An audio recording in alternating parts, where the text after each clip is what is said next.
I went for a walk on the solstice yesterday at Tommy Thompson Park, which is a 5 kilometer spit that juts out into Lake Ontario. So it's very exposed. And the wind was bitterly cold. So walking in one direction, I froze one half of my face, and then when I turned around to come home, I froze the other half.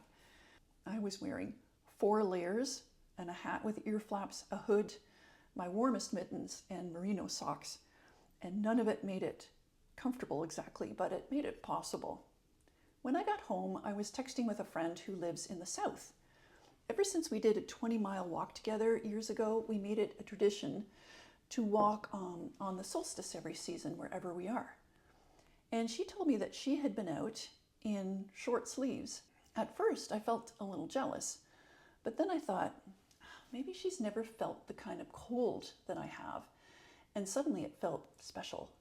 It made me realize that experiencing real cold is a privilege.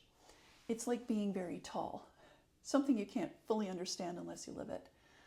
Because I've been everyone else's height at some point, but they haven't been mine. So in the same way, I've experienced all the kinds of heat, but I've also experienced the deep cold. So we tend to think of that as something to avoid, but it can feel like being able to meet the environment as it is. Now, I have friends who live much further north, near the Arctic Circle, and they'd probably laugh at me calling this cold. So it's all relative, but I'm glad I went. It was hard, but I always hesitate before going out in bad weather, and I never regret it afterwards. And it's not just the satisfaction of doing something difficult. It's that the weather itself can actually be fun. I've walked through winter snow up to my thighs, in rain so heavy it soaked through to my skin in minutes, in big winter storms. But the hardest conditions for me are hot, humid summer days.